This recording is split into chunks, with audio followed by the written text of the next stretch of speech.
your host, Ryan Richards. I'm a residential mortgage loan officer based in Massachusetts. We're licensed all throughout New England. Today I have a special guest, Brooke Buckett, who's a realtor at ReMax located down Rhode Island, and she's going to bring us the latest on the Rhode Island market. So, Brooke, thanks for joining us today. Thanks for having me, Ryan. Do you mind starting by just telling everyone a little bit about yourself, kind of how you got into real estate and where you are today?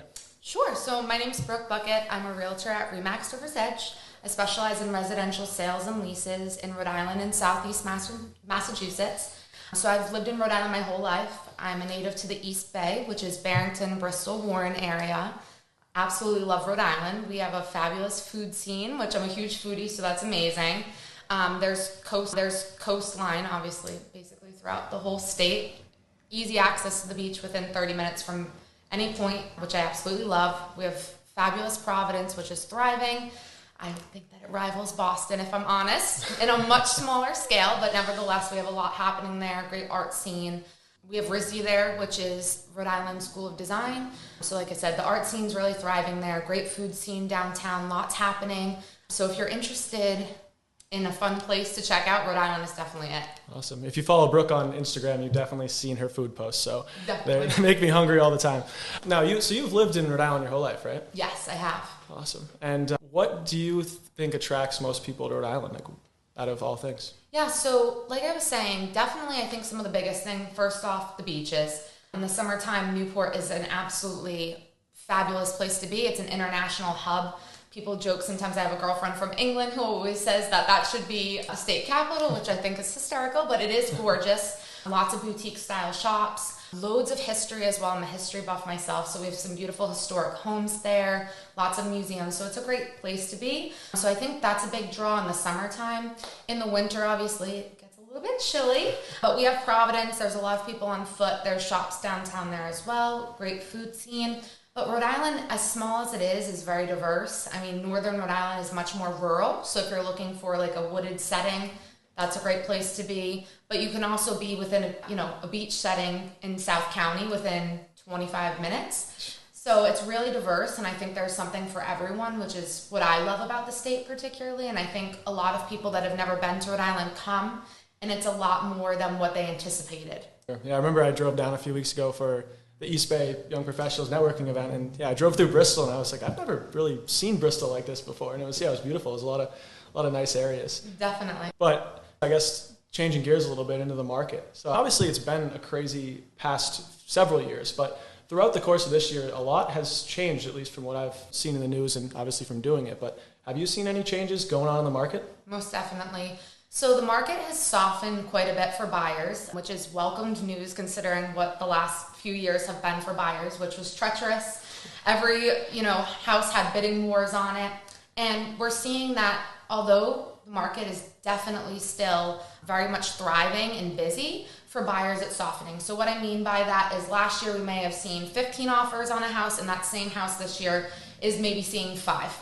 And in less competitive situations, sometimes if a house needs a bit more work, there may only be 2, or you may be the only offer in hand, which is very unique. So I'm seeing buyers that have been sitting things out for the last couple of years enter the market again, and there's opportunities for them, which is really, really nice. And for sellers, like I said, things are softening for buyers, which means that the market's starting to pivot, but nevertheless, we're still in a seller's market.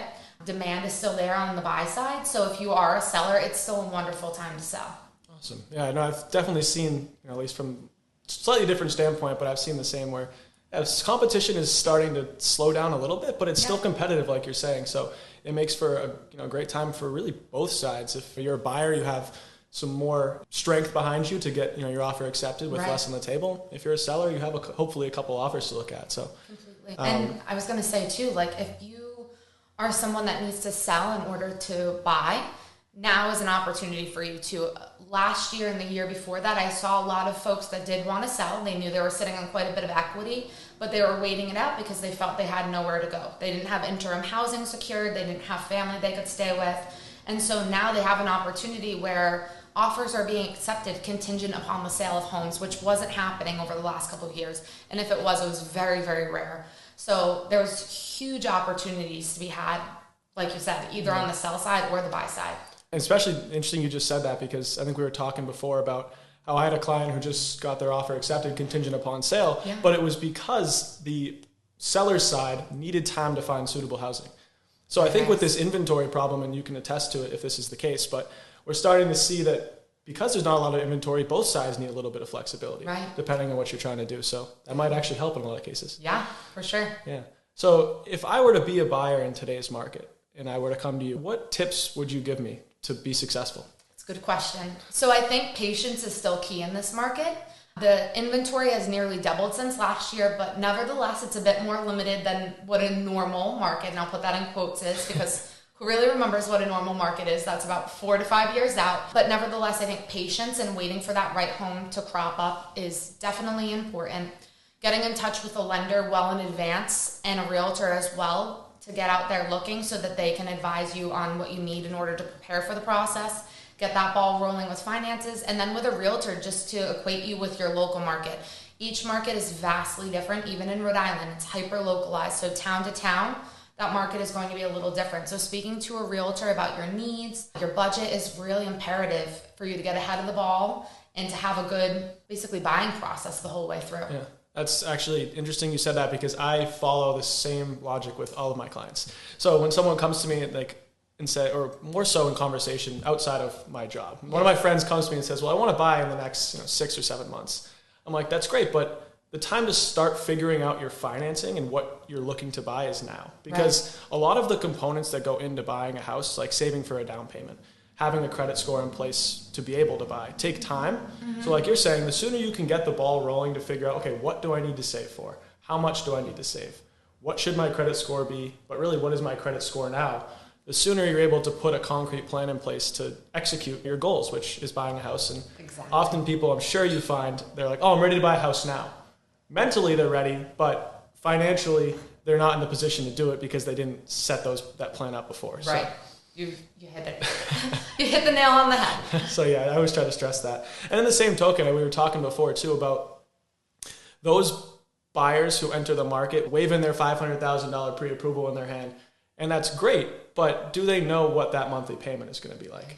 I often tell people what I can approve you for and what you're comfortable paying every month are two different things. And until you're able to figure out where your comfort level is, you don't even know what to tell you to look for, because you don't know what that translates for in terms of price. So working with the financing side to figure out what your budget can buy you in today's market, then allows you to figure out, all right, well, what are we working with in terms of a number? So and I think that's so important. A lot of people don't have a budget in place just in general for their life. And prior to buying a home, if you've been renting, maybe you know generally how much things cost you a month. But prior to buying a home and taking on a mortgage that you are tethered to, you must sit down and really do out your finances. I feel like that's something that's super important so you can understand and the numbers make sense and you have extra money put aside, God forbid something goes in the house or whatever it may be. So I always sit down with all my buyers and we have a buyer consultation prior to even getting out there looking. I don't show homes prior to us sitting down so that we can have these candid conversations and I can learn about your unique situation, your needs. And if you want to divulge a little bit about your financial position so that I can advise you as best I can on what to anticipate with homeownership. It has its costs, has huge benefits, but it's also a responsibility that renting is not. So I think that that's super important that you sit down and have good educational dialogue with your lender and also with your realtor prior to getting out there and even beginning your search. That's such a great point. Something you just mentioned that is so often overmissed is this idea of having not just responsibility, but making sure that you're setting yourself up in the best position to be responsible. Definitely. Which is having those extra reserves set aside. What if the toilet breaks? What if your roof leaks? You're going to have the funds set aside to do that. And from a lender's perspective, we don't necessarily need them. So making sure you have those things in place, by way of guidance through a realtor or a lender earlier gives you just the comfort level of knowing I'm going to own this home. I'm going to have some reserves set aside. I'll be comfortable not only to make the payment, but any other unforeseen expenses. So definitely start early. We're here to think about the things that you may not think about at first, right? I think that that's so important to say. Yeah, absolutely. Now, I guess in this whole same topic of renting versus buying, because we talked a little bit about what the best strategy might be to set yourself up to buy. But for someone who's debating renting and buying in today's market, do you have any advice for them to help navigate this decision? Yeah, so it's really important first off to think about where you're going to be in the next couple of years. You plan to stay in a location for a long period of time. There's a lot of people that are like, oh, I want to buy a house, but they may be moving in a year. They don't know. Their job is one of those jobs that are transient, and they may be moving. And if they're planning potentially to keep that property as a rental, then purchasing may still make sense for them. But for the most part, it's probably a better idea to continue renting just until you figure out where you're actually going to set roots. So I think thinking about that is very important. Another thing is finances. For some people, finances are not an issue, so they don't need cost stability. But renting versus buying offers you living cost stability in the sense that your mortgage is fixed every month and your interest is fixed every month. So I think that's really something that's important to think about, especially over the past couple of years where we've seen rents skyrocket. I've heard lots of horror stories in recent days, unfortunately, about rents going up anywhere from $200 to $500 on a tenant, and that's a big wake-up call. So if you're looking to stabilize the cost, I think purchasing a home could definitely be an avenue that could be pursued. If you're renting right now, though, as well, sometimes people don't like having to fix things, so that might be a conversation we have to have too. A condo may be a fabulous option. They maintain a lot for you. I think that the other thing is it's very unique situation to situation. So I like to sit down. You hear most realtors just hark on the fact that buying is everything over renting. And I think in a lot of ways, buying offers a lot of benefits. But again, you need to sit down and evaluate your unique situation. It's a wealth building tool. It's a tax benefit when you purchase a home as well. You also don't have a landlord to answer to anymore. You can do whatever you please to the interior space if you want to switch that up. So like I said, there's a lot of benefits, but it's a big decision, and it's important to sit down with someone that you trust and hash out your situation. Yeah, that's a very refreshing take on the question, because not everyone poses it as a situation like you said. A lot of realtors and anyone really in the real estate space will say it's always a great time to buy, which in terms of the market it is, but as an individual, everyone's needs and goals are different. Totally. And depending upon what those are, it might make the decision for you. So exactly. I think that's super important to understand. But also in respect to renting versus buying is one thought process that people don't typically take when comparing a rent payment to a mortgage payment is those extra benefits that Brooke mentioned, which make a mortgage payment actually much lower than the physical cash flow. What I mean by that is, let's say you have someone who's paying $2,000 a month in rent, and they compare it to a $2,000 a month mortgage payment.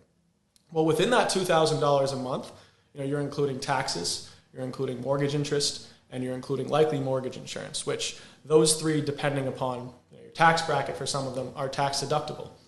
So beyond just that $2,000, you're actually saving a portion of that monthly payment by virtue of tax deductions. Okay. And within that $2,000, you also have principal reduction. So you're paying back the loan balance you owe. So you're gaining equity in the property. So once you take out the tax deduction benefits and the principal reduction component out of the mortgage payment, that $2,000 a month mortgage payment might now walk and talk a lot more like a $1,500 a month rent payment. It's incredible. Because that $1,500 you pay in rent goes right out the door, as opposed to those buffers within the mortgage payment. So right. Understanding those benefits is key.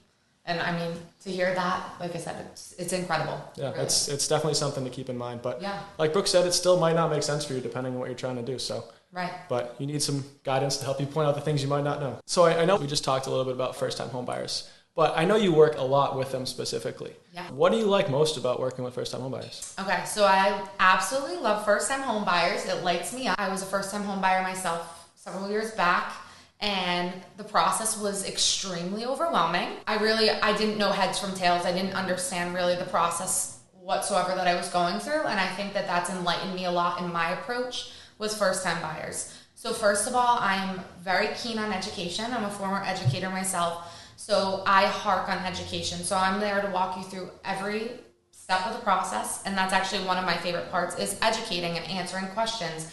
So I feel like first-time buyers sometimes feel like they're a nuisance because they come with so many questions, and I never want anyone to feel like that. So I'm there to answer all these questions. Like I said, I actually really enjoy it, so it works out well for the both of us, the question asker and the question answerer. So that's one of my favorite things, like I said, is just going through, making sure they understand what they're getting themselves into.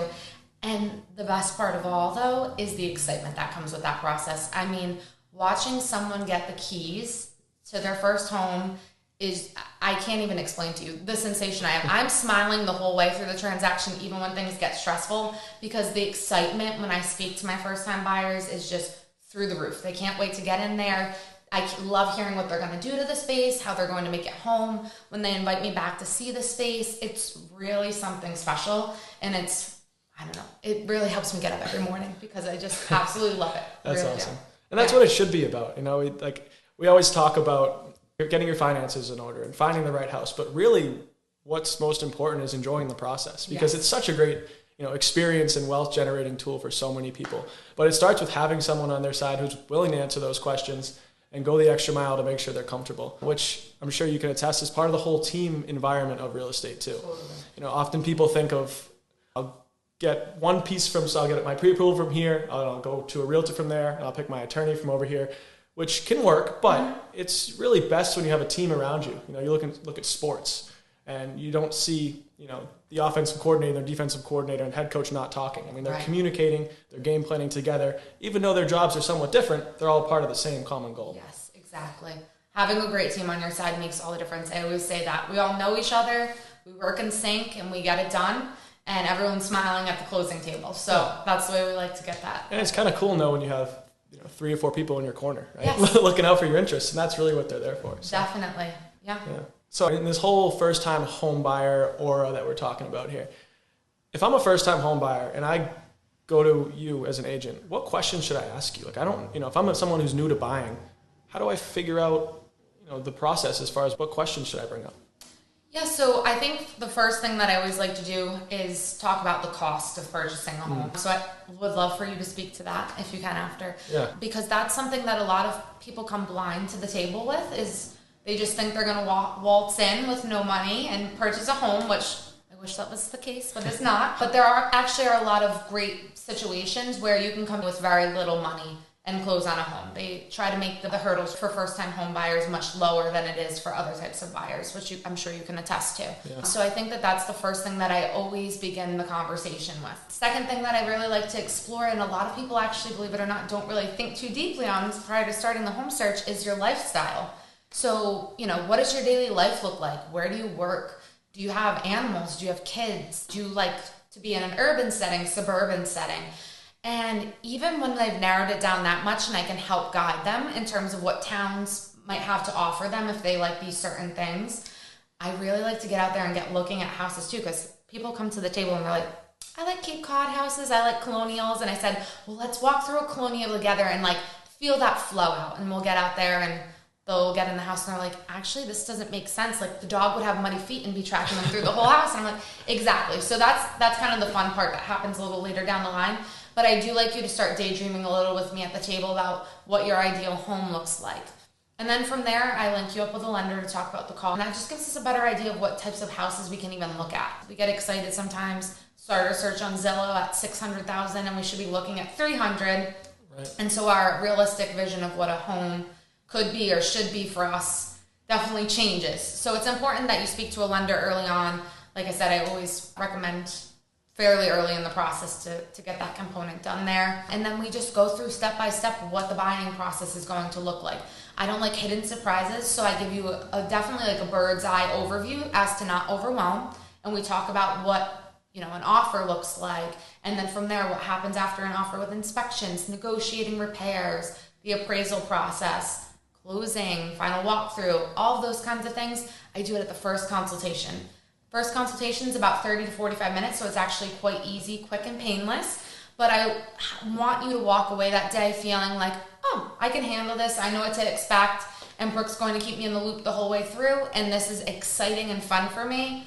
I take all the stress, you take all the fun. That's what I always say. So, yeah, that's what the process looks like. That's great. I mean, especially just setting the expectation.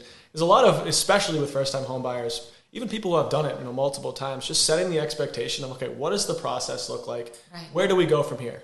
Because if I didn't know, if I wasn't in the industry and I were to buy a home, they don't teach you any of this stuff in school. Exactly. So you need someone in your corner, like a real estate agent who could guide you through it. But setting those expectations as far as the process is just huge. Alleviates those barriers of, all right, well, what's going to happen next? What if the appraisal doesn't come in, and how do we navigate through finding a house? So yes. Yeah, I think that's great.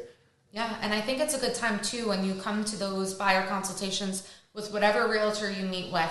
You get the general idea there, but you may have questions, and never feel nervous to ask those questions. They're there to guide you through the process, but we do this day in and day out, right? So some things that you think of, you might feel like, oh, that's a silly question.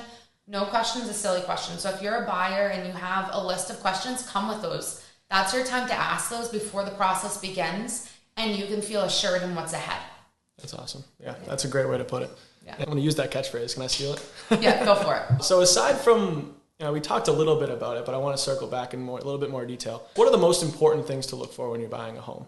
Aside from knowing what you want in terms of a layout and the area and whether or not school system is important, but are there some other things you would harp on to say, all right, these are the most important categories we should look at when you look for your home? Yes. So I always say, I guess I have a lot of catchphrases here, but I do always say, you look at the pretty stuff, I'll look at the ugly stuff. And what I mean by that is I love when buyers, they come in the door and they're swept up in imagining family dinner there and what does the kitchen counter look like? And that's fabulous. I want you to get lost in those things. I'm looking at, are there water stains up there? Do the sinks all turn on? Is the heating system young? What is the age of that? I always try and look for ages on all of those. I look through the disclosures for you. I'll look at the hot water tank, the plumbing down in the basement, electric. I always open those up and see if I can see any corrosion or whatnot, anything that before a home inspector even gets there to try to give you a heads up on, hey, these items might need repair. For some buyers, that's not a big to-do. If they're getting the home at the right price and the house needs a new hot water tank, they're totally fine with that. For new buyers who might not have the capital to put into the house, or they're paying, at the top of their budget for this house, they might need something that's already all set. So I'm there to walk you through. Roof looks good, hot water tank looks good, heating system looks good. We'll look at the electrical to the best of my ability, plumbing to the best of my ability. And a lot of times we'll get to the inspections and the inspector will be going through and he'll say, oh, there's corrosion on this pipe here.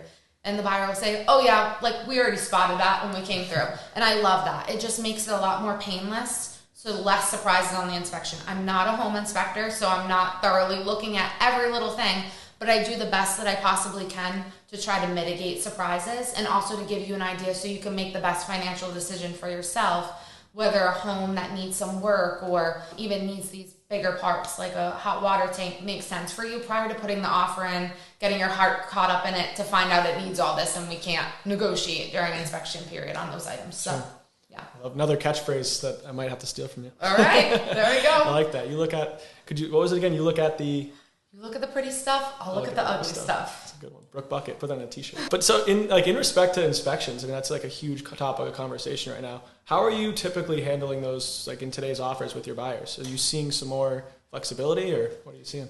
Yeah, so I had a special little way of dealing with these throughout the last couple of years, which I will not share here, but it actually worked out very well for my buyers. I never had a buyer that had to waive inspections that didn't want to.